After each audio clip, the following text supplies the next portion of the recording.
Welcome back, everybody, to the Paige Kornblue Show. Today on the show, we're going to be highlighting something that affects all of us, really. It's our mental well-being. And my guest today is Dr. Raphael Wald. He's a board-certified neuropsychologist at Marcus Neuroscience Institute. That's all part of Baptist Health South Florida. He's based here in Boca Raton, Florida, but as you will see, touches lives in so many different spaces. He's worked with student athletes, children, families, individuals from all walks of life, helping them understand their brain, their emotions, and really their individual stories. Dr. Wald believes that mental health, it's not a one-size-fits-all. Today, we're going to dive into what that really means and bring it into our worlds, our daily stress, parenting, performance, pressure on the job, at home, athletic identity, how we can identify and support ourselves and those that we love. So I want to bring him in. Dr. Wald, welcome, and thank you for being part of our show. Thanks, Paige. Thanks for having me. Good to be here. I appreciate your time. I know you're in between appointments and whatnot, so thank you. I want to start with basic bottom line. If you can explain what you do. What is a neuropsychologist? Sure. Neuropsychologist is just a clinical psychologist, just like any other clinical psychologist, but there's a lot more training that goes into it. So basically, it's a clinical psychologist that has expertise also in neurology, and especially those neurologic conditions that can affect a person's thinking skills and behavior. So when we're talking about children, that's really autism, ADHD and learning disabilities. With adults, it's dementia. So adult neuropsychologists have expertise in diagnosing and treating dementias, head injuries, stroke, and again, any other neurologic condition that can affect a person's thinking skills or behavior. Are patients coming to you, I guess across the board, right? So it's for specific instances and cases, but it's also the emotional support. Are many coming to you these days and saying, help, and I'm not sure why or where, or, is that something that you're seeing more and more of? Yeah, definitely. And I think there's a lot of reasons for that. But one of those reasons is that, just as we have been doing for the past several years, there's slowly and very, very slowly, but there's less and less of a stigma attached to it. So people are a little bit more open to asking for help. But certainly a huge percentage of the population is struggling, no doubt. On that note, life is crazy, and I feel like can we keep up, right? So is that affecting the way people think and feel and function these days? Yeah, it's a funny thing just because you'll see on the other end of the spectrum, when people retire, you'll see a lot of people become very depressed when they retire, in a way that they didn't anticipate, because we as people, we need that stress. We need a feeling like we're growing towards something. We need to be challenged, and we need to feel like there's some kind of struggle. But we just have a natural tendency these days to take that concept to the extreme, right? So we know we need that struggle, but people become very ambitious and people become very, very busy. So it's just like anything in life where you kind of want to stay away from the extremes. You don't want to have nothing to live and work towards, and you don't want to have too much that you're living and working towards. That's something that we as human beings are not good at balancing. And I think that's the reason why, we see a lot of people struggling with stress these days. You mentioned the stigma. What do you think mental health, why do you think it has carried such a stigma and finally is being released a bit? Is it, I know like on social media, thankfully, people talk about it more. It's more accepting. We're talking to our children more about it. It's in the education system, worded differently, right? From littles growing up. But from your perspective, how do you see that lifting? Sure. I think the reason that we have a stigma is because of the fact that with mental health, you can't really point to it, right? Meaning with diabetes, you can point to a blood test that demonstrates that the person has an illness. If a person has a heart condition, right, we can point to and identify through imaging or lab work that a person has some kind of specific medical disorder. With mental illness, it really doesn't work that way. So I think forever there's been a tendency for people to see that and say, well, I don't see anything, just get over it, right? Meaning if there's no real identifiable thing that I can put my finger on, there's no lab test, there's no, imaging study that we can do, then just get over it. And I think that people that have never suffered from depression or anxiety have even more of a tendency to say those sorts of things just because they have experienced emotions that are sort of adjacent to depression and anxiety. They've been through stress, they've been through periods of sadness, but real depression and real anxiety are very different things. So I think that as more and more people are becoming educated about it, I think that's how it's lifting. I think that as people understand that, depression is a real thing, that we may not have a blood test for it, but it causes real physiological changes in people. The chemical and electrical activity of our brains changes when we are depressed or when we are anxious. Our sleep architecture, right? So the amount of stage 1, stage 2, stage 3, and REM sleep changes when a person is depressed.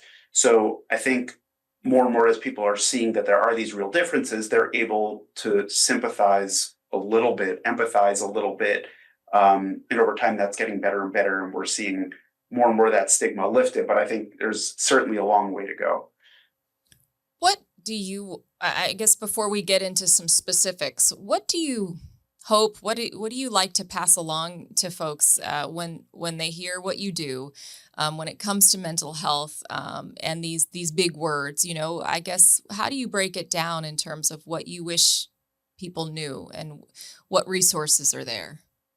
Sure. I think the most important thing for people to understand when they're in the throes of a really serious mental health problem, like again, depression or anxiety, and the truth is, even more serious mental health problems like bipolar disorder or schizophrenia, is that the overwhelming majority of the time, mental health problems, they come and they will pass. Meaning, even with a disorder like schizophrenia, which the great majority of cases of schizophrenia can be properly managed with medication, there certainly are some that can't. And the same with bipolar disorder.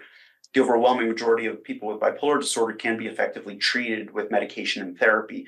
So when it comes to a lot of mental health problems, and more specifically with depression and anxiety, these are things that come and they pass. In the moment, it feels like, a person is severely depressed and they feel like, this is who I am. This is the way it's always going to be. And that's just not the case. The overwhelming majority of the time, it comes and it passes. You can speed up that process by taking certain actions. But, I think that's why people that work in improving the stigma of mental health talk a lot about how, you're not a depressed person, you're a person with depression, right? It doesn't define who you are as a person. It isn't your identity. It's something that you're experiencing and that we're going to push to get through you. So I guess kind of like the short of what I'm trying to say to you is that it will pass. You can get through it. It's not who you are. You don't always have to be this way. There are so many unique treatments between new talk therapies, new medication therapies, new alternative therapies like TMS, transcranial magnetic stimulation. There's new hallucinogen therapies like ketamine therapies. So there's so many different ways to treat people. So just don't think that's who you are, and know that you can get through it with help. Help. Yeah, in so many different ways. How do you think mental health impacts physical health and kind of vice versa there too? Sure. In my experience, most common physiological problems and physical complaints I see with people with mental health problems are back and joint pain and gastrointestinal problems. So, people sort of turn emotional pain, not intentionally, obviously, but their bodies turn emotional pain into sort of orthopedic pain or gastrointestinal pain. And I think for people that have never suffered from depression or anxiety, this again is an area where it's important to understand where it's not something a person is making up. There are real physiological explanations for why that happens to people. When people are depressed, there's specific chemicals in both the brain and the spinal cord that are blocked and don't work as effectively. And when that happens, your body doesn't process things the same way, right? And it leads to real physiological pain. So that's really the reason, a big part of the reason why people turn emotional pain into physiological pain. It's not something that's made up. It's a real process. But when we do treat the depression or we do treat the anxiety, that part of it also does get better.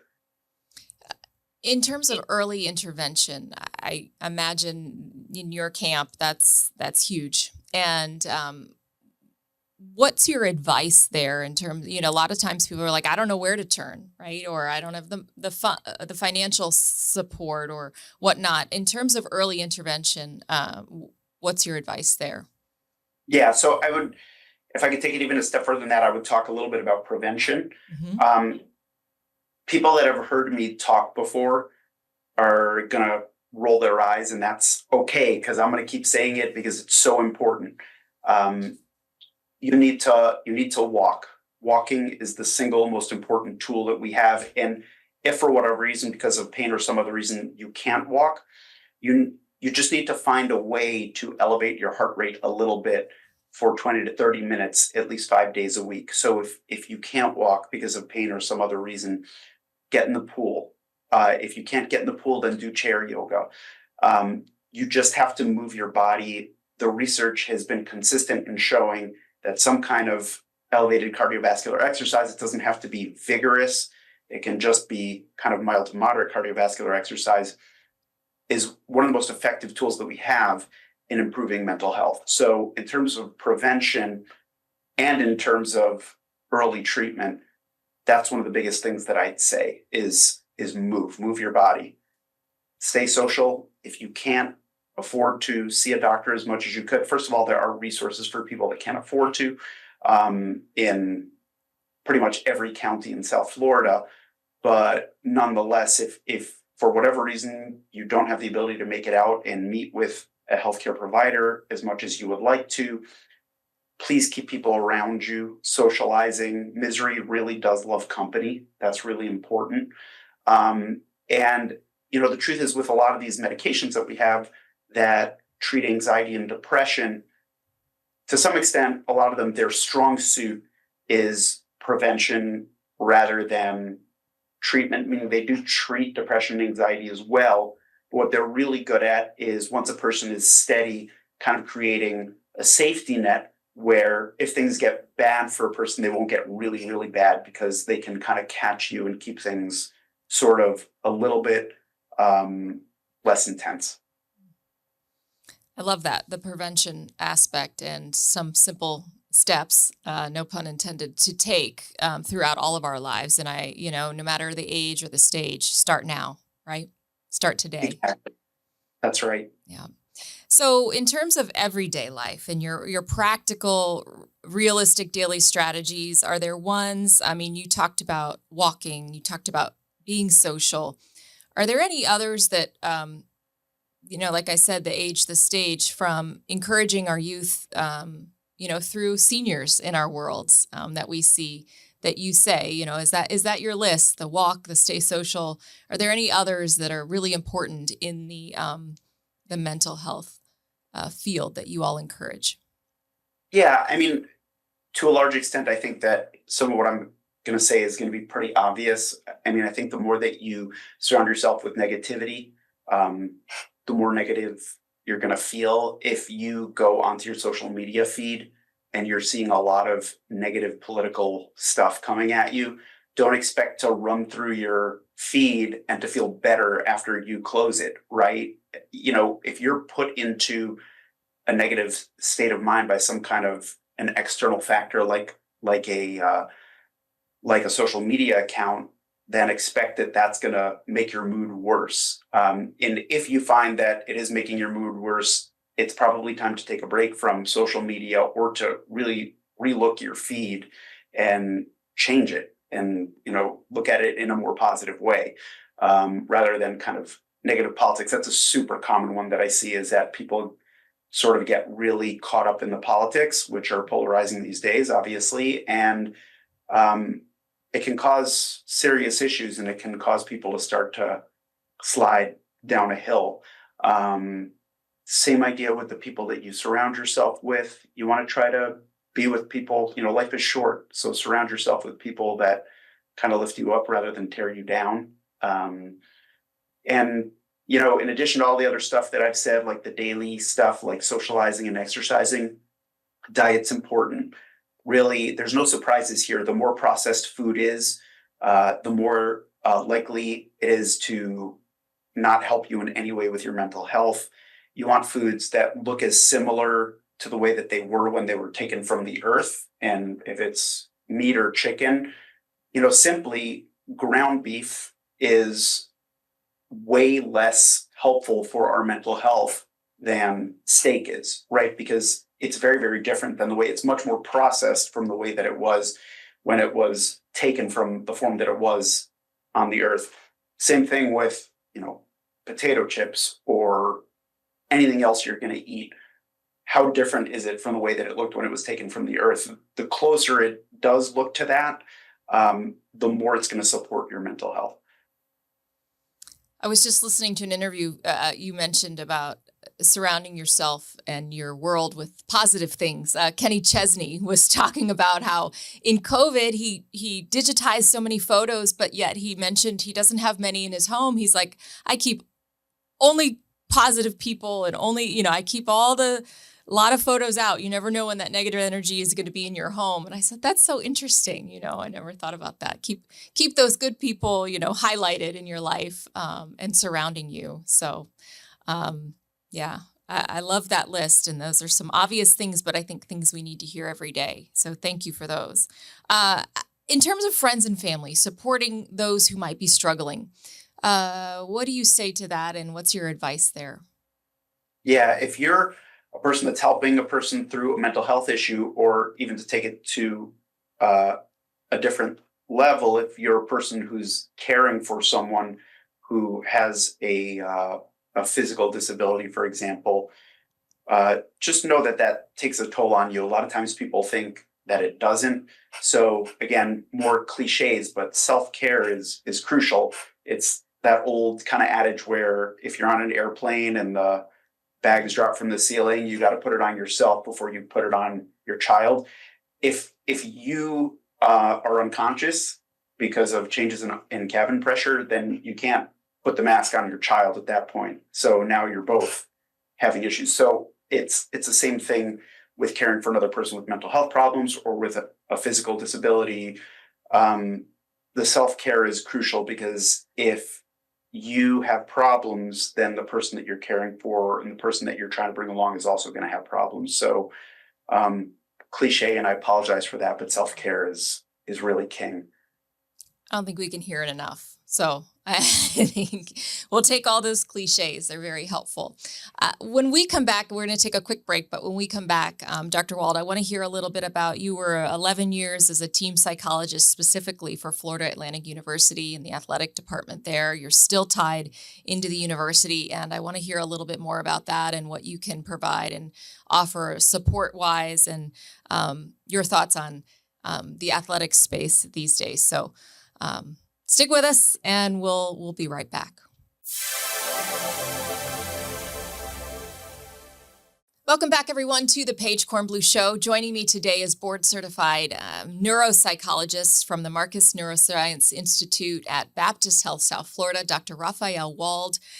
He is full-time there at Baptist Health and a very busy doctor who has spent many years also across the street at the campus of Florida Atlantic University here in Boca Raton, Florida, and specifically in the athletic department there. 11 years, you said, as a team psychologist. You're still tied in with the university, the medical department there. Wow, what a role, and so necessary. Yeah. It's so funny that you're bringing that up, just because I remember one time I'm very involved in Boca Raton Little League. Yeah.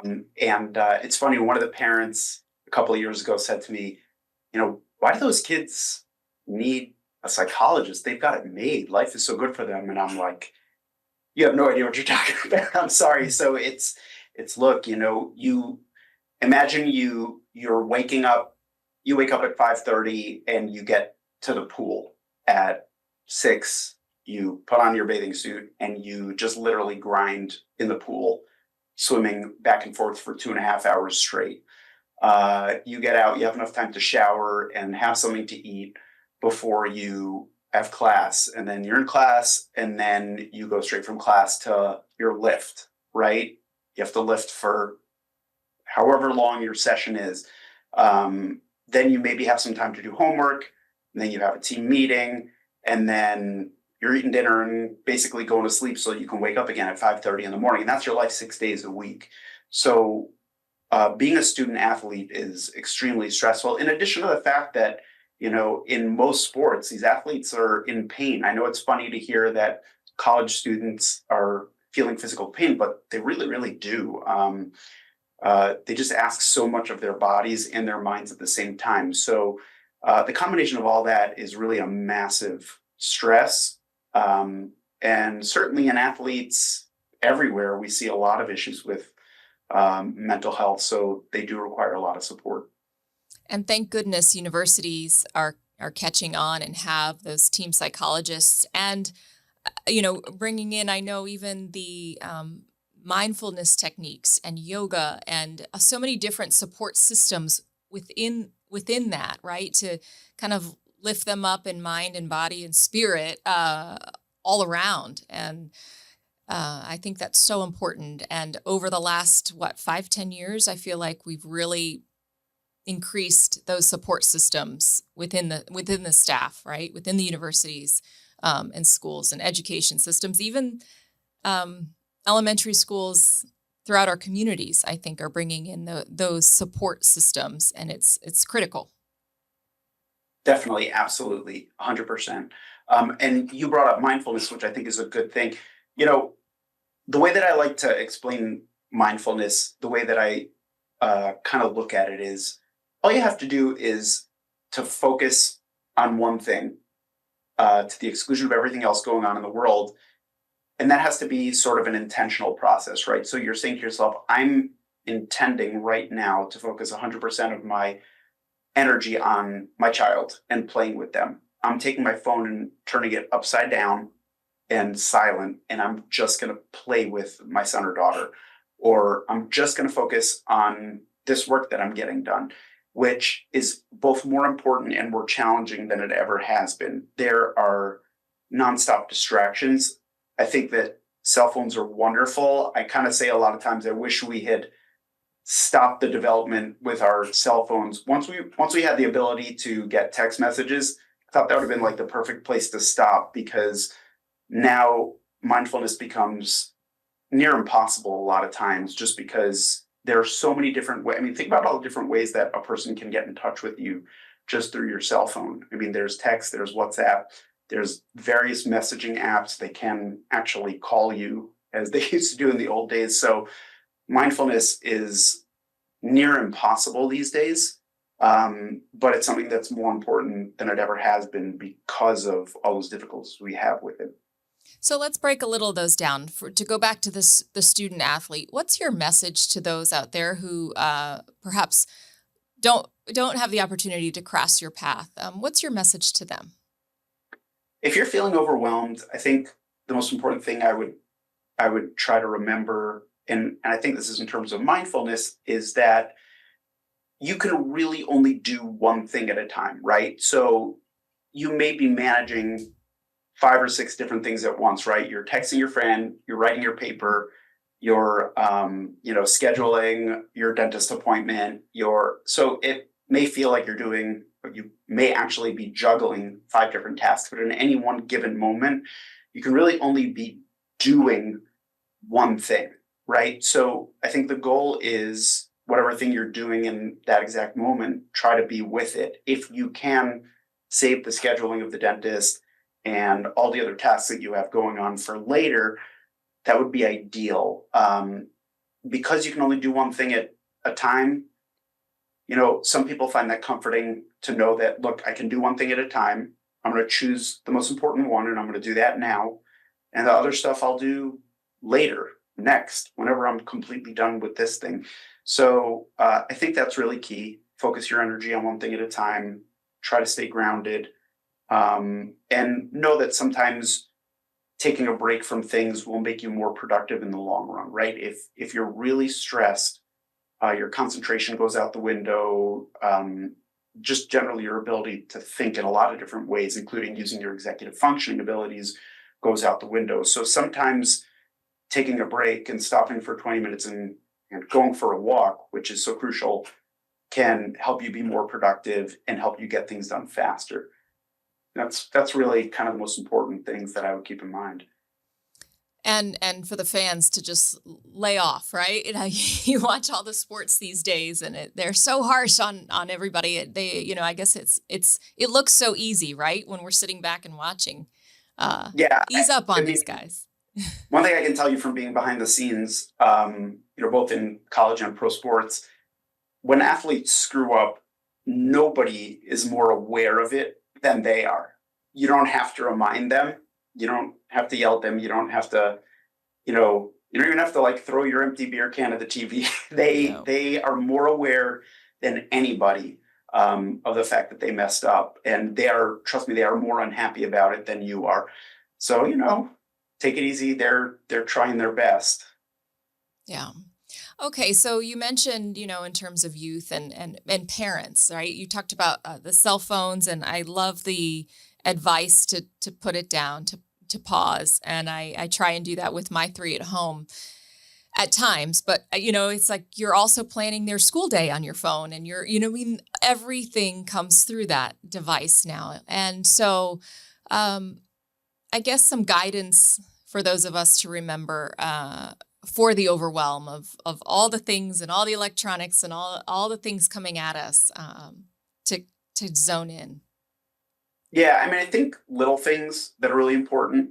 Um, Look, if you have, you turn on your phone and you unlock your phone, and the first thing that you see on your home screen is a social media icon, right? So, when you hit the home button, it goes to one specific page, and then you can scroll side to side to other pages. Sometimes doing little things like just moving that social media icon over one slot so that you need to swipe in order to get there can make a big difference, right?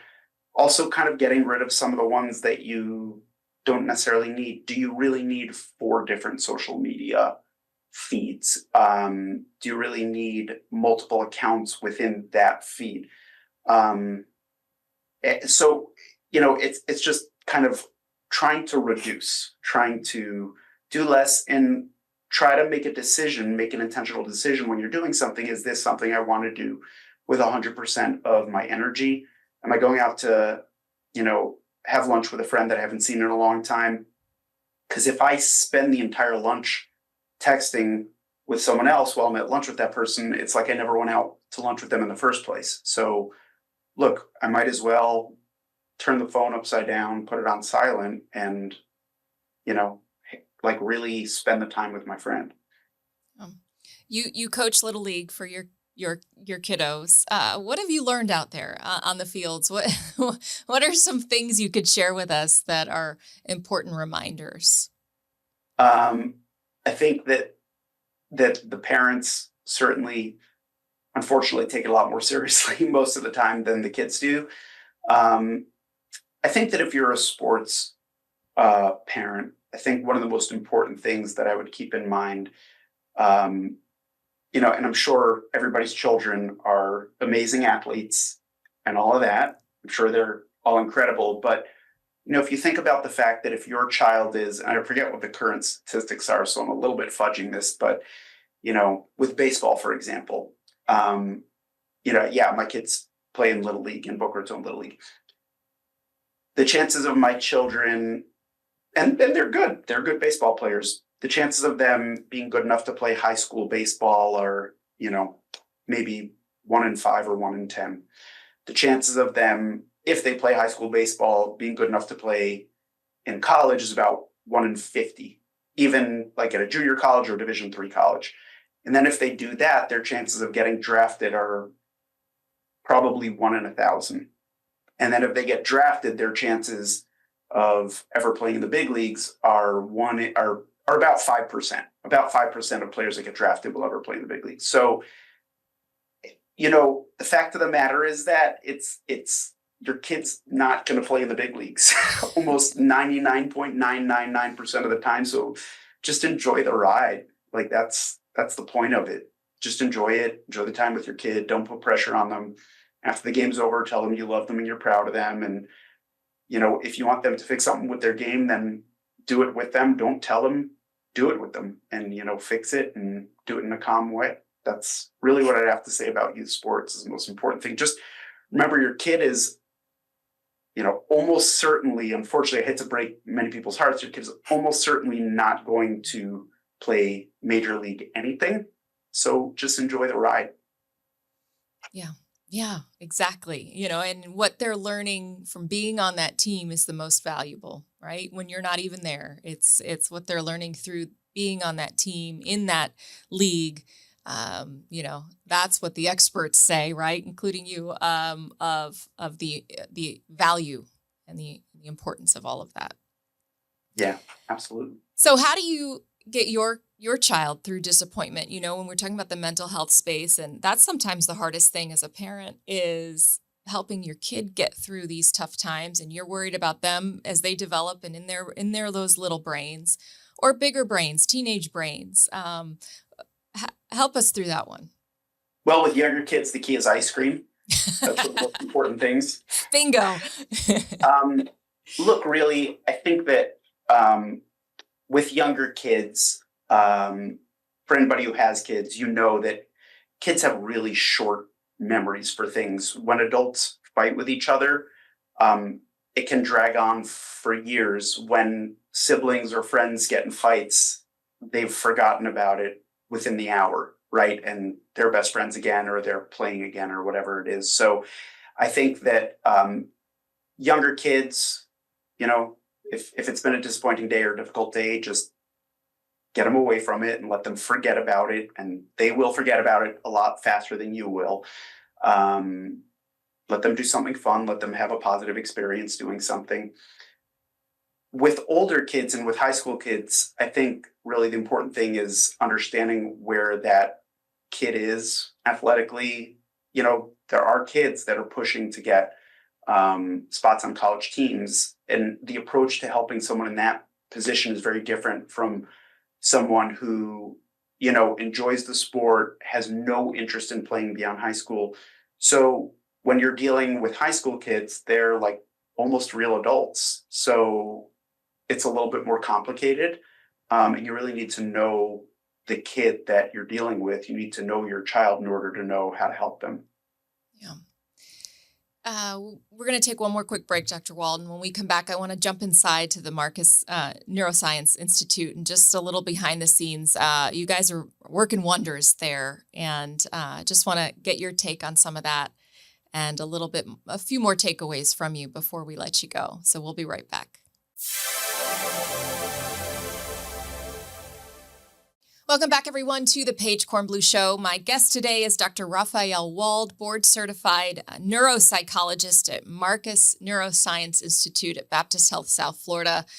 Quite a gem in our community here with so much reach throughout the state of Florida and beyond, really. And you can see just by some of the things that Dr. Wald is sharing with us how valuable the information is. And if you're in South Florida and you see the campus there, Marcus Neuroscience Institute, it has grown so fast. It's beautiful, and congrats. Take us behind the scenes there. What do we need to know about the magic that's happening there in your building? Yeah, I think the real magic is the number of people that we're helping and the number of people that we're trying to help. I think the biggest limitation that we have is space and talented doctors, which is, I think, a big problem for a lot of medical professionals down here, is that we're trying to grow as rapidly as we can to meet the demand. And we're trying really, really hard to do that. I think that's the biggest problem we're facing right now. But what's great about MNI is that we have talented doctors in almost every subspecialty that a person would need within neurology. So, we have a movement disorder specialist who's phenomenal. Movement disorders include Parkinson's disease and diffuse Lewy body disease and more rare conditions like progressive supranuclear palsy. We have a phenomenal cognitive neurologist that I work side by side with as a neuropsychologist.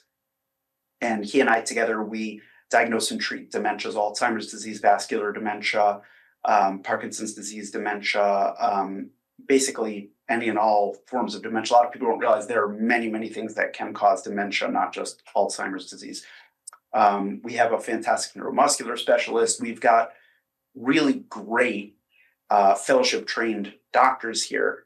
Soon, hopefully, we're going to be getting a neuropsychiatrist, which is tremendous. So it's really specialized, excellent, cutting edge care. It's a really special place. Well, and on a personal note, I passed through those doors with my father who had dementia and Alzheimer's, and we didn't know it, and that's where it was discovered. And talk about a special place, and held our hand through the whole ride. So thank you to the team there, because you sometimes don't realize what you're walking into.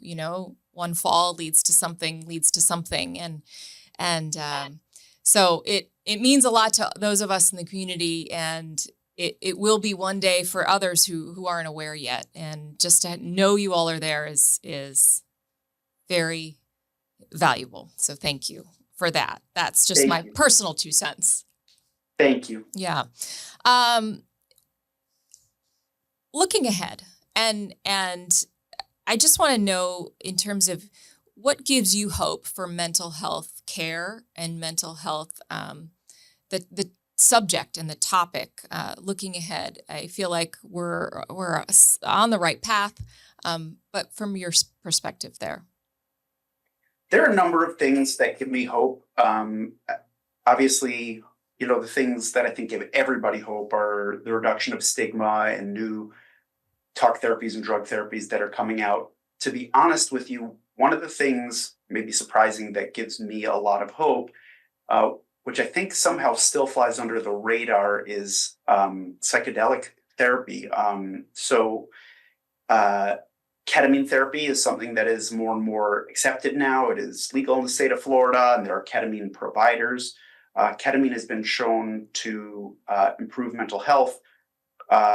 In the state of Oregon, psilocybin therapy is legal medically within the clinic. Psilocybin is, frankly, it's shrooms, but it's done in a controlled medical manner. And the research has shown that when these medications are given to a person with mental health problems under medical supervision in the correct way, they really, really help mental health problems. Now, this is unfortunately another stigma that we have to break through, because we're talking about illegal drugs that have been illegal forever. Shrooms are not legal, and ketamine is a drug that people abuse. It's a party drug. And certainly, I think that if it's used in the wrong way, it can make things much, much worse if a person tries to treat themselves with these things. But we are going to have to fight. And we're continuing to, and we're going to have to fight through more stigma that are attached to these drugs because of the fact that they're associated with abuse. So I think that's something, the future in those medications are something that I'm really encouraged about. It's something that's sort of been in the background for years and years, but it's catching on now. People are realizing, hey, this really works. We need to do it in a controlled, research-supported manner so that we can help people rather than hurting them. Yeah, I was with Leadership Palm Beach County, and we toured the jail system, and mental health with our county leaders was a big subject. This is probably could be a whole nother podcast episode with you and your team members. But just like you said, these conversations need to keep going and be open, and how can we help in the big pictures, even with the new ways of of support. So big things to work on, right? Certainly. Yeah. Always. Yeah. What's one small thing everybody can start today that would make a difference tomorrow in terms of our mental health? Walk. Walk. Just go. I was, I think I told the story at some other point, someone else, but, I was in the doctor's lounge at Boca Regional, and I was sitting with a few different specialists. I was sitting with one of our neurologists, and I was sitting with doctors in other specialties. And I don't know why it came out of my mouth, but I wish I said, I wish we could just kind of help people realize that if they were to walk, it would improve everything that's wrong. Everything medically, everything psychologically, everything cognitively improves when you move your body. So if there's one thing that you take out of this, please walk. If you can't walk, get in the pool. If you can't get in the pool, do chair yoga. Just move your body. It improves everything. It improves everything. Talk to your doctor. Am I healthy enough to do X, Y, and Z? And if the answer is yes, then move. That's my take-home message. And you say at least 30 minutes a day. 30 minutes a day, 5 days a week. That's the goal. Okay. Bonus if you get 7. Oh, that's huge. That's tremendous. That's huge. And another question I had, is there truth to mom brain? Yeah. I mean, look, I think there's different levels of mom brain. There's parent mom brain. We'll call it parent brain. We got to be fair. We'll call it what was that? Parent brain. Parent brain. I think it's reasonable to call it mom brain because it includes, I think that is to include newborns, which no matter how wonderful of a, parent you are, the person that is the primary caregiver for that child, or the person who's nursing that child, or the person that stays up at night with that child, has a wonderful burden, but a burden that really can't be shared the same way with anyone else. So, look, we have so many resources, and kids, one kid saps the overwhelming majority of our energy. And that's the case physically and cognitively. So yeah, mom brain, parent brain, whatever it is, that's a very real thing. You can only do so much. You can only handle so much as a human being. So if you're giving, 80% of your existence to a child and the other 20% to a job, there's nothing left. So yeah. Keep walking. Keep walking. Keep walking. Exactly. We got it. Keep walking. Fitting that into our days. Well, Dr. Wald, thank you so much for your time, your expertise. I sure hope we can connect again because you have so many helpful things to share. And we're lucky to have you here in Boca Raton and at Baptist Health. So thank you. Thank you, Paige. I'll put all your links on my website. I always tell everybody it's paigekornblue.com, Paige with an I, Kornblue with a K. It'll all be there for you. And on my social media, but I might move it to my second screen. I loved that. What a good lesson that Dr. Wald shared with us today. Priorities and reminding ourselves of those. So set those screens, everybody. And until next time, cheers.